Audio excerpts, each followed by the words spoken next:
Oh, I'm gonna talk about this right here for a sec. See this flag? This flag actually means something to me. Okay, I don't know about you, and there's a lot of people that I'm seeing. This flag doesn't mean as much to you especially because of your hatred that's driven for one man, which is crazy. And that's coming from a lifelong Democrat who, in the last few years, has changed my way of thinking on that. That's because I use common sense, which is not so common. But basically, this flag here. So this kid, two kids coming home from school, walking by the side of my house. I have special windows at my house because I have an autistic son. So when you walk by my house, you can't actually, especially in the daytime, you cannot see into my windows. I can see out. You won't see me. It's just like a mirror. So anyway, he's walking outside and he grabs my neighbor's flag, steals it off a fence.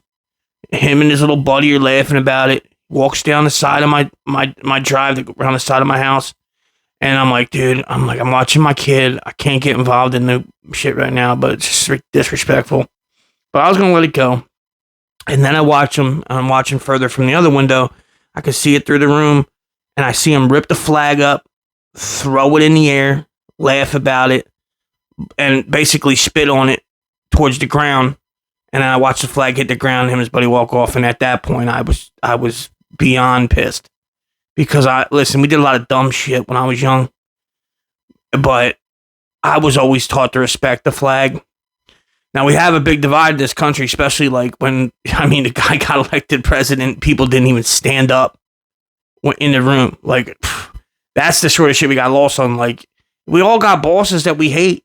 We all got things that we got to deal with. But this notion that you shouldn't have to deal with anything bad in life is a problem in itself.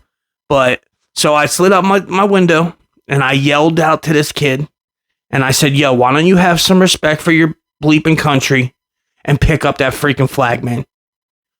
And him and his little buddy, first he got real like nervous look, then he freaking tried to laugh me off, and I was like, oh yeah, is that real funny, bro?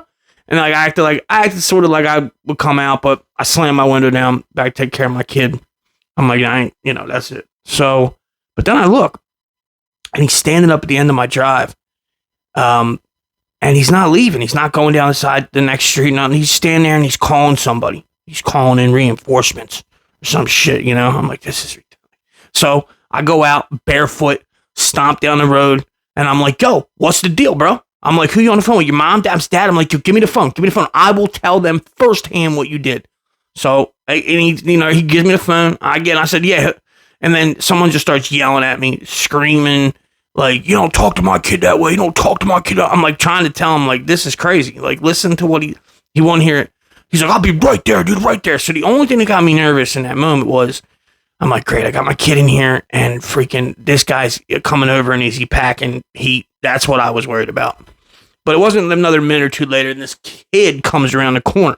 Now, I'm going to say it must have been his older brother, because the kid was like, I don't know, he could have been 18, somewhere 18 to 20. It's hard to tell, but I'm also not risking charges on that, But when he turns the corner and sees that I'm 6'2" and 275, he got a little, I don't know, look in his eye. Like, I'm like, listen, let me just tell you what he did before you come over here and try to act all hard. And I told him the story, and I pointed the flag on the ground. And I said, listen, man. So I tell him this, and then I could tell the kid, like, he don't know what to do. So I literally just reached my hand out, grabbed him on his shoulder, and I said, relax, bro. Come here. I said, relax. I gave him a hug. I said, listen, I ain't about trying to fight you out here. But I'm just going to let you know, that is a crazy, crazy thing to happen. And to have zero care, you can't stand on that, man. But, so the kid, he actually, we were okay. His brother and me were okay. So, and then at this point, I see my son run out the side door, and I got to go chase him, reel him back in. And as I'm doing that, I get my kid, I'm going back in the house. I just hear this crazy yelling, like so loud. And his brother was screaming at his younger brother. How could you do that? How could you draw? The audacity that you would call your brother and not even tell him what the story is wild. I couldn't imagine doing that. But I got to say, as I'm walking back into my house, I did have a little smile of happiness. Like, oh man, that actually, I'm like, that actually went good, that last part. But, and then afterwards, I actually realized, this is one of the same kids It wasn't the big one that was ripping the flag. It was a little one, and I would have said something had I realized at the time, but my wife was working, and she was the only one who saw it. Could point this kid out, because I had problems in running past with this little kid. But one day I'm walking my son down the block, and me and my wife are holding his hands, and he drives by on a scooter, and he's like, goo goo gaga, because the way me and my wife are holding my kids' hands. Now, that don't affect my son. My son ain't going to even notice that, pay attention to that. But I'll tell you, it affected me. I ain't ever stopped thinking about that, man. I'll tell you what, dude, I drive down the block, bro. Every time I see him, I'm just mean mugging the shit out of that kid, man, because it made me so angry. You know? So but that's where I understand, because I've gone through these changes in life and these radical things, and everybody's a dumb kid, and I try to take that into perspective, you know? But like, you know, we got my son these fish tanks, and these fish tanks have been like a whole life, like me training him, showing him how to use these fish tanks, trying to get him not to put his toys and stuff in the tank, all this sort of stuff. And so I'm working on them, doing that. He went to sleep. I got up and I looked out the window, and I seen a cop walking out front. And I thought to myself, man, you know, it's really nice knowing that if something happens, the police are that close. It was a business, so there was a reason for him to be out there. You know, but I just also, then in the next second, I thought to myself, I can't believe that was my thought.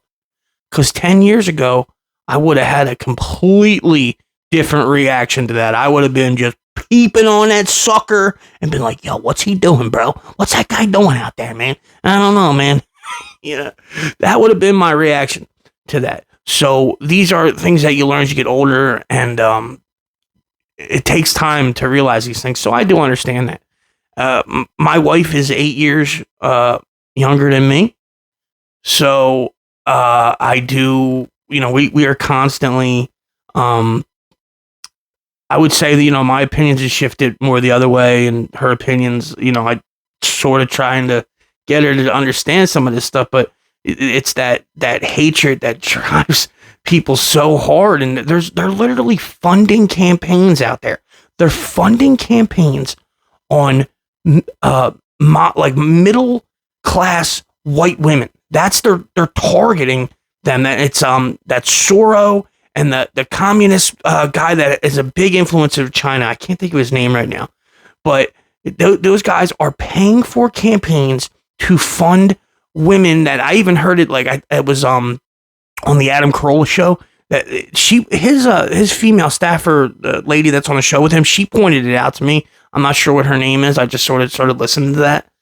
But she was the one that really was pointing out some of this stuff that's going on, and the fact that women are being driven at so hard, because whether it's father issues or just hating men in general, and then they use it. They actually teaching them courses on how to properly disrupt these protests, or start how to protest properly in their eyes, which is everything right up to the threshold, and causing these disturbance. And now you got people that are admitting that they're being paid at these protests.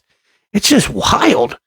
But you know, you can't sit back and be okay with that kind of fraud. Like the fraud in Minnesota, they're saying that doesn't even crack the iceberg of how bad LA is.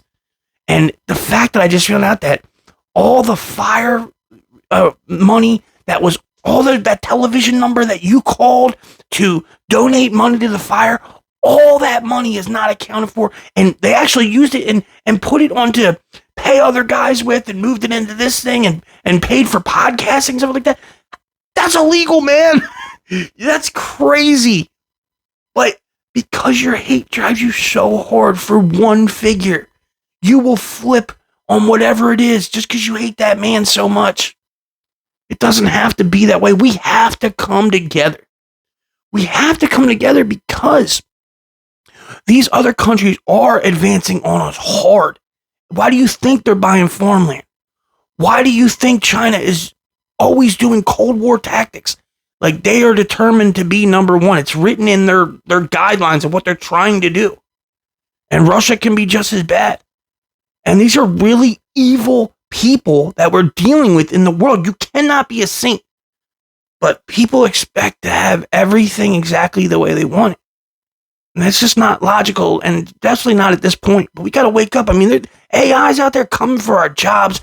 That's something to get fired up about. You out there to attack these robots, man, and all this stuff. Like, that's the stuff. If we don't, like, how about we take all this fraud money that is being perpetrated on us, and we could actually manage to somehow make universal income actually a thing? That's what we should be focused on. Instead, no. You're busy fighting people who, if somebody robbed your grandmom, you would not want law enforcement to act on that. You know what I'm saying? That's what you're saying. You're saying you wouldn't want them to act on that? Because you would. It's crazy. Come on, man. But because you already know. It's just wild. But sometimes you gotta look up and take a deep look around and go, wait a minute. This ain't what I signed up for either. You know, I don't know. Maybe Parks and Rec, they had it right when they said, what was the ones that loved the lizard people? They were the, what were they, the realist, or they were the, gosh, I'm forgetting right now what it was. They were if somebody were to criticize them, it wouldn't seem bad because they were the reasonableists. That's it. The reasonableists. Yeah, if somebody were to criticize them, you know, it wouldn't seem so bad because they're very reasonable. You know? So, it's crazy, man. But that's the kind of party we actually need, minus the lizards. We need to become more in the middle because this ship has gone so far left that you're like, wait. That's not helping any sort of my daily household stuff. And then you can't overlook this type of fraud, man. So that's about all I got.